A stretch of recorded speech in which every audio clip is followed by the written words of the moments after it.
Debatin e hapi Mer Berisha duke folur për temën e këtij debati, lidhur me debatin dhe këtë debat publik. Islam Elshani, zyrtar për të drejtat të komuniteteve në komunën e Prizrenit, tha sot jam në cilësinë e kryetarit të komitetit për planin aksional të veprimit për komunitetin rom ashkali egjiptian.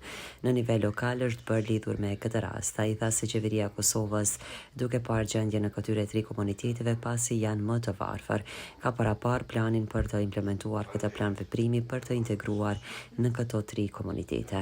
Prej komponenteve të cilët i përmban ky plan aksional i veprimit janë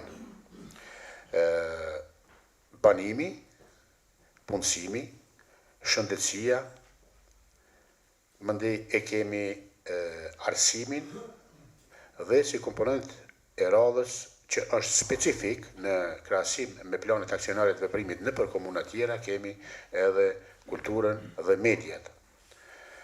Andaj, po shpresojmë që ky plan do të zbatohet dhe do të implementohet me ndihmën kuptohet të komunës dhe me përkrahjen e komunës.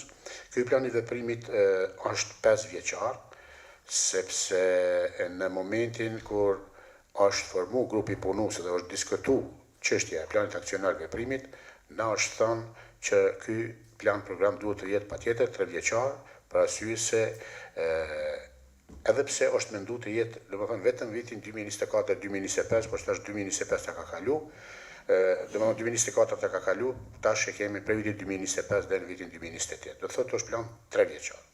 Pas fjalës së zotri Elshanit, hapi debata ku fillimisht Daut Gjylanxhiu nga rrjeti OJQ-ve të komunitetit rom. Tha se tashmë e dim planin aksionar, por nuk e kemi gjetur implementimin praktik.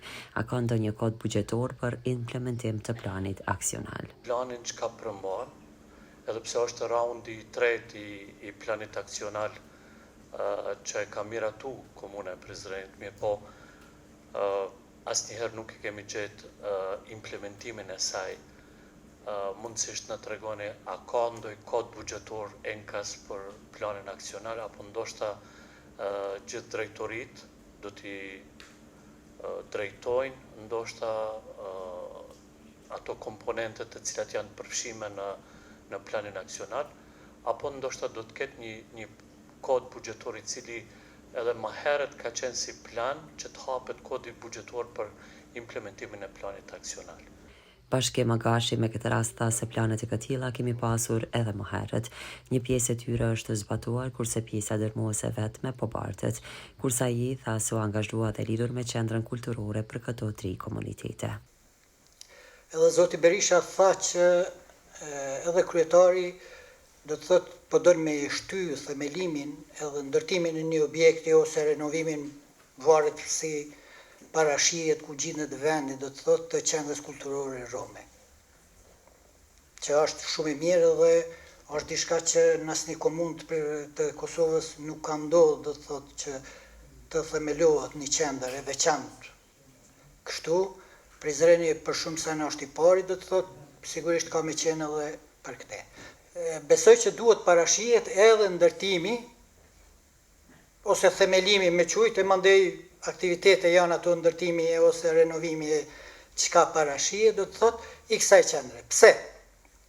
Masi, ky plan është për 3 vjet, besoj që në 3 vjeçarit, do të thotë deri 2028, edhe kjo duhet të jetë gati, do të thotë kjo qendër. Albert Kinolli mendoi se jeta e qytetarit rom shkon përtej kësaj platforme dhe këtij plani aksional. Pastaj ka ngritur rastin e keqtrajtuarit të fundit të një djalit të komunitetit, i cili kërkoi që organet të marrin masat përkatëse. Rasti i fundit i cili ka ndodhur me një mitur, i cili është rrahur brutalisht, me këtë rast po të mund falenderu personelin mjekësor i cili ka treguar një përkushtim të jashtëzakonshëm. Besoj që edhe organet e sigurisë do ta bëjnë punën e vet dhe këto raste mos përsëriten të ardhmen, mirë po mendoj se nevojitet një angazhim shtesë që këta persona sa më shpejt sillen para drejtësisë dhe ta marrin dënimin merituar, në mënyrë që kjo të jetë edhe si vërejtje për ata njerëz të pandërgjegjshëm që ky rast mos të ndodhë sidomos në komunën tonë për shkak se dëmton imazhin e komunës Prizrenit. Sejnor Vejshall u përqendrua lidhur me punën e angazhimit të shoqërive kulturore të komunitetit, si dhe rekomandimet në punësim dhe kulturë duhet të kenë. Fatkeqësisht Drejtoria e Kulturës e mbështet me 5.000 euro organizatën më të vjetën Roma dhe e cila e vetme në Kosovë e ka pjesën e trashëgimisë shpirtërore Roma ose kulturore dhe punon në Drejtorinë e Kulturës, e ka teatrin në Rom, domethënë teatri i parë e mbështetet me 5.000 euro, ndërsa nga niveli ndërkombëtar mbështetet sa 30 fish i kësaj shume. Kjo është një problem serioz që duhet mu diskutuar dhe mu ridiskutuar, edhe pse e kanë diskutuar me kryetarin, e kanë diskutuar me drejtorin e kulturës, edhe pse 20 vjet punë, duket kjo është një nënshmim, edhe një çështje që duhet më marrë seriozisht edhe mu trajtuar në mënyrë serioze. I kena bërë këto rekomandime ndërkohë në mënyrë serioze. Qyret Hoxha nga komuniteti rom të fillohet si kërkesë për të pasur një përkthyes të gjuhës rome, pastaj foli edhe për nevojat të tjera që ka ky komunitet. Unë besoj që komunat për shkak të kushtetutës të cilën neve e kemi, e kena pjesën ligjore që ne mundena me bo kërkesë ministrisë se ana lejohet një zyrtar mu punësu apo kemi zë buxhetor ose këto procedurat administrative. Andaj besoj që do të ishte pak më e mirë që t'i dërgojmë një kërkesë formale ministrisë në fjalë, edhe me marrë një përgjigje se ana lejohet, neve me nisi procedurë si pjesë e komunës, edhe pastaj për me bo një kuadro për një përkthyes kushdo që është ose kushdo që do të vije. Furkan Ago, lidhur me implementimin e planit lokal të veprimit, a ka ndonjë grup punues apo monitorues dhe sa po realizohen ato ku lidhur me këtë informoi Islam Elsha. Por a ka ndonjë grup punues ose dikush monitorues ose një raport që është bërë më herët? Për shembull, para këtij planit punues, domethënë prej 2021 deri 2024, sa përqind e asaj planit është vit në lidhje me Planin Nacional Veprimit për vitin 2025-2028 është formuar edhe grupi punues ku jam unë si kryesuesi i atij grupi punues, edhe i cili ka për detyrë domethënë të punoj në Planin Nacional Veprimit deri në miratimin e tij nga ana e asamblesë komunale. Derisa lidhur me të lënduarit e komunitetit rom që familja të dëmtuarit të ndihmohet me 1.000 euro, tha Kinolli. Që djaloshi i cili është lëndu dhe është operu dhe për familjen e tij, komuna t'i dedikoj apo t'i ndaj 1.000 euro si ndihmë për trajtimin e tij mjekësor. Nuk di, zotria është në dieni apo jo, kisha pas dëshirë me di deri ku kam rri ky proces edhe a ekziston mundësia që një gjë e tillë të realizohet kjo kërkesë. Kurse zyrtari i financave dhe buxhetit nga komuna Prizrenit me këtë rast dha sqarime zyrtare lidhur me këtë kod buxhetor.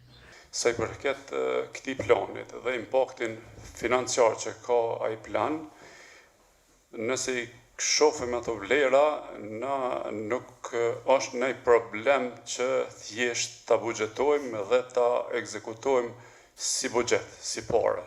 Sa i përket po flas planit të veprimit. Të lëshja është të çështja e Ministrisë së Financave dhe Komunikimi jonë që nuk lejojnë që thjesht, unë kam këtu një tabelar që del nga aprovimi i buxhetit, faktikisht ky tabelar është edhe në ligj, sepse vetë buxheti është ligj, dhe këtu është një kod buxhetor që është zyra komunale për komunitetin.